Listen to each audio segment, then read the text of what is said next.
Hi guys and welcome back to my channel. So I decided to start making a what's it called? I wanted to do something different for my channel. I wanted to focus on reading poetry, so I thought I could start something new. I forgot, like, not starting a new channel, but a new realm. I don't know how you say it. I can't think of the word, but if I remember it, I will definitely write it on here what that word was. But today I'm gonna be reading Lana Del Rey's poetry book, Violent Backwards Over the Grass. And then I also bought her vinyl that reads a good chunk, and not almost all, of her poems from this book. Now, if I'm not mistaken, Lana Del Rey actually donated some of her proceeds to a Native American tribe in Oklahoma, if I'm not mistaken, whenever this book was released. And I'm not sure if the vinyl record was also part of that, but when you go through the book, it has a galaxy in the front, and then throughout the pages, we actually have some of her own pictures as well integrated on here, as well as she was writing poetry, which is pretty neat in my opinion. And then a little message from Lana in the front says, "Violent Bent Backwards Over the Grass is the title poem of the book, and the first poem I wrote of many, some of which came to me in their entirety, which I dictated and then typed out, and some that I worked laboriously picking apart each word to make the perfect poem. They are electric and honest, and not trying to be anything other than what they are, and for that reason I am proud of them, especially because the spirit in which they were written was very authentic." Lana Del Rey. A small message dedicated to whomever's worn, warm afternoon hands come upon these pages, wherever you may find them, and that you may remember that the world is conspiring for you, and to act in a manner as such. So our first poem is going to be Violent Bent Backwards Over the Grass. I went to a party. I came in hot. Made a decision beforehand. My mind made up. Things that would make me happy, to do them or not. Each option weighed quietly. I planned for each thought. But then I walked through the door, past the open concept, and saw Violet bent backwards over the grass, 7 years old, with dandelions grasped tightly in her hands. Arched like a bridge in a fallen handstand, grinning wildly like a madman, with the exuberance that only doing nothing can bring, waiting for the fireworks to begin. And in that moment, I decided to do nothing about everything. Forever. Picture and reference. This is so funny. I haven't read this book in so long. I probably should have read it before, just to give me a little bit of a heads up on certain words that I struggle to pronunciate. But it's fine. The next one is Bare Feet on Linoleum. Stay on your path, Sylvia Plath. Don't fall away like all the others. Don't take all your secrets alone to your watery grave about lovers and mother. The secrets you keep will keep you in deep, like father and Amy and brother. And all of the people you meet on the street will reiterate lies that she uttered. Leave me in peace, I cry. Late at night on a slow boat bound for Catalina. For no reason, tiny beads of sweat dot my forehead. Could be mistaken for dewdrops if this were photo season. But alas, this is a real life, and it's been a real fight just to keep my mind from committing treason. Why, you ask? Because she told the townspeople I was crazy, and the lies they started to believe them. But anyway, I've moved on now. And now that I've gone scorched earth, I'm left wondering where to go from here. To Sonoma, where the fires have just left. South Dakota, with standing in front of Mount Rushmore feel like the great American homecoming I never had. Would the magnitude of the scale of this sculpture take the place of the warm embrace I've never known? Or should I just be here now, in the kitchen, bare feet on linoleum, bored but not happy, cutting vegetables over boiling water that I will later turn into stew?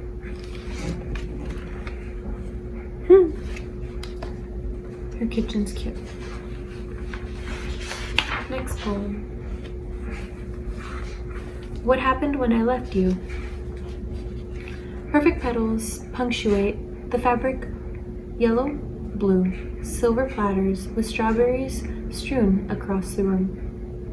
In Zimmerman with sandals on one summer dress to choose. 3 girls, eyes rolled, loud laughter, dust specks lit by afternoon. My life is sweet like lemonade now. There's no bitter fruit. Eternal sunshine of the spotless mind, no thought of you. My thoughts have changed, my voice is higher. Now I'm over you. No flickering in my head, movies projected in Bellevue. Because I captured the mood of my wish fulfilled and sailed to Sandu. The grief that came in waves that rolled and navigated through. The fire from my wishes as wind to future trip to Malibu. Now everything I have is perfect, nothing much to do. Just perfect florals, green embroidered chairs, one dress to choose.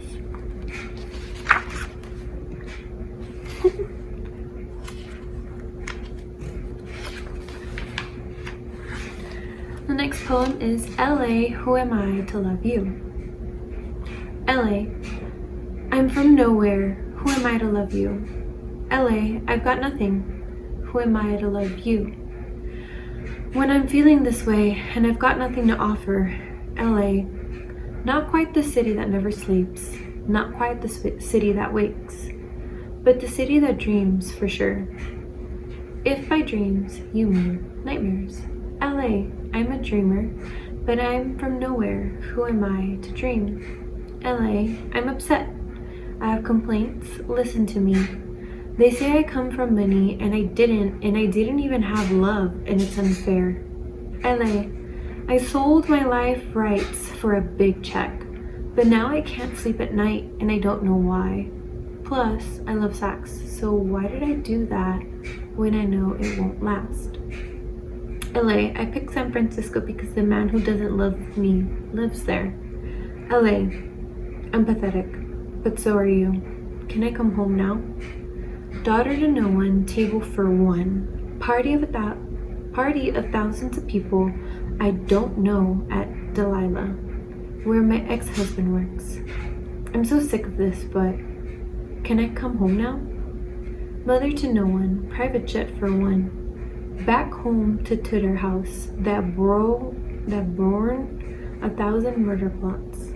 Hancock Park treated me very badly. I'm resentful. The witch on the corner. The neighbor nobody wanted. The reason for gratuities. Extra security. LA, I know I'm bad, but I have nowhere else to go. Can I come home now? I never had a mother. Will you let me make the sun my own now? And the ocean my sun? I'm quite good at tending to things despite my upbringing. Can I raise your mountains? I promise to keep them greener, make them my daughters, teach them about fires, warn them about water. I'm lonely, LA. Can I come home now? I left my city for San Francisco. I'm writing from the Golden Gate Bridge, but it's not going as planned. I took a free ride off a billionaire and brought a typewriter and promised myself I would stay, but it's just not going the way I thought. It's not that I feel different, and I don't mind that it's not hot. It's just that I belong to no one, which means there's only one place for me. The city not quite awake, the city not quite asleep, the city that's something else, something in between. The city that's still deciding how good it should be, but also, I can't sleep without you. No one's ever really held me like you. Not quite tightly, but certainly I feel your body next to me, smoking next to me, vaping lightly next to me. And I love that you love the neon lights like me, orange in the distance. We both love that I love that we have that in common. Also, neither one of us can go back to New York. For you are unmoving. As for me, it won't be my city again until I'm dead. Fuck the New York Post.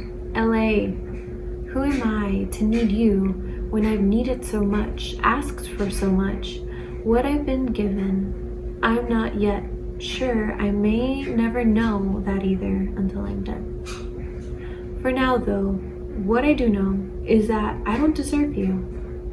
Not you at your best, in your splendor with towering eucalyptus trees that sway in my dominion.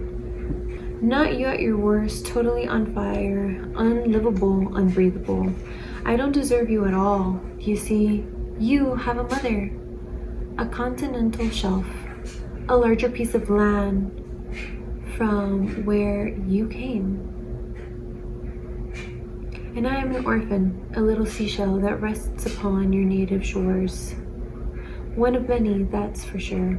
But because of that, I surely must love you closely to the most out of anyone. For that reason, let me love you. Don't mind my desperation. Let me hold you, not just for vacation, but for real and forever. Make it real life. Let me be a real wife to you. Girlfriend, lover, mother, friend. I adore you. Don't be put off by my quick wordedness.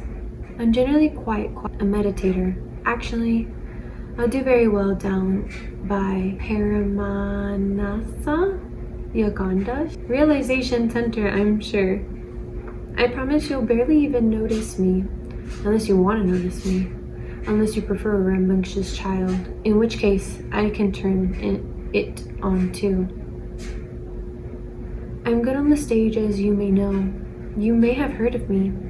So either way, I'll fit in just fine. So just love me by doing nothing.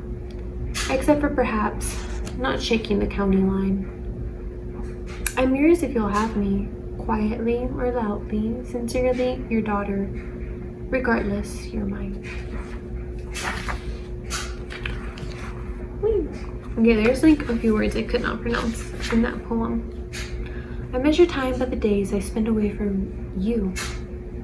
That thought occurred to me as I watched the skies go dark from blue. She's so cute.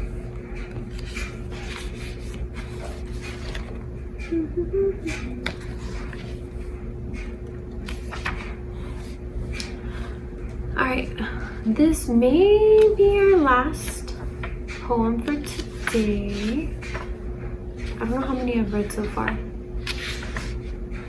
I think I can read 2 more. There's a good chunk in here. This one is The Land of 1,000 Fires. 2 blue steel trains run through the tunnels of your cool blue steel eyes. Vernon, rocky quarry, the vastness of which has nothing on my beautiful mind. Dylan, I hear Dylan when I look at you. I can see it on my own arm, in invisible ink like a tattoo. The yin to my yang, the toughness to my undying softness. A striking example of masculinity, firm in your verticality, sharing your confrontation against all elements and duality. The sun to my wilting daisy, the earth to the wild flower that doesn't care where it grows. Vernon, everything's burnt here. There's no escaping it. The air is fried and on fire. I never really fallen in love, but whatever this feeling is, I wish everyone could experience it. This place feels like a person. Familiar, like someone I've stood next to before, but never while I was standing next to you. Thank you for being here, for bearing witness to my vastness. Through the years, I've called you in and out of my orbit, you in your madness, the satellite that constellating my world. mimicking the inner chaos that I've disowned. A mirror to my past life retribution, a reflection of my sadness. If I'm going to keep on living the way that I'm living, I can't do it without you. My feet aren't on the ground. I need your body to stand on, your name to define me. On top of being a woman, I am scared and ethereal, and there are 7 worlds in my eyes. I'm assessing all of them at once. One to draw my words from and my muses. Another one I try and harness late at night that lies somewhere off to the right of Jupiter. And then of course, there's this one I live in, the land of 1,000 fires. That's where you come in. You, Vernon, Dylan, 2 blue steel trains, running through the tunnels of your cool blue steel eyes to guide me far from the world of my early days that I can't quite make out clearly, that beckons me towards high sea cliffs on long car rides, toward a future place, a world unknown to me, made up of something surreal and dripping, flowers in solar systems, oversized. You, Vernon Dillon. No words needed to sponge up the dark nights, no explanation for the globe in my eyes, shoulder to shoulder in the factory light, letting me be who I would have been if everything had turned out alright. 3 alternative endings course through my blood on ice. I thrive because I say I do, and because it's what I write. But honestly, if you weren't here, I don't know what things would look like. That's why no matter what world I'm in, I navigate by satellite. Vernon, Dylan, and you in your madness. 2 trains running through your cool blue eyes. Okay, so I ran out of storage earlier, so I had to shift some things, which is why the camera's off. But here are a few more pictures. And that is, I will be reading more of them, but like I said, I'm just gonna be posting these videos on Monday for fun. Oh, I said I was gonna read this one. I don't know if I'm gonna have enough time. She has her original version and the rewritten version, which I think is pretty cool. I'm gonna read it, and if my phone lets me, we'll keep it. But if it cuts me halfway, then I'll just reread it next week.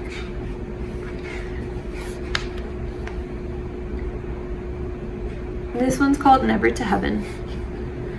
May my eyes always stay level to the horizon. May they never gaze as high as heaven, to ask why.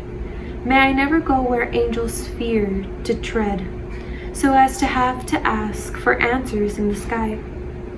The whys in this lifetime I've found are inconsequential compared to the magic of the nowness, the solution to most questions. There are no reasons. And if there are, I'm wrong. But at least I won't have spent my life waiting, looking for God in the clouds of the dawn, or listening out for otherworldly contact 30 billion light years on. No. I'll let the others do the pondering, while I'll be sitting on the lawn reading something unsubstantial with the television on. I'll be up early to rise, though, of course, but only to make you a pot of coffee. That's what I was thinking this morning, Joe. That it's times like these, that it's times like this as the marine layer lifts off the sea from the view of our favorite restaurant, that I pray that I may always keep my eyes level to your eyeline. Never downcast at the tablecloth. Yes, Joe. It's times like this as the marine layer lifts off the sea on the dock with the candle lit, that I think to myself, there are things you still don't know about me. Like, sometimes I'm afraid my sadness is too big, and that one day you might have to help me handle it. But until then, may I always keep my eyes level to this skyline, assessing the glittery new development off of the shore of Long Beach, never to heaven or relevant, because I have faith in man, as strange as that seems in times like these. And it's not just because of the warmth I've found in your brown eyes, but because I believe in the goodness in me, that it's firm enough to plant a flag in, or a rosebud, or to build a new life. Alright, that's our last poem for today. I will be reading Tessa de Pietro on our next one. And I will see you guys on Monday. Bye everyone.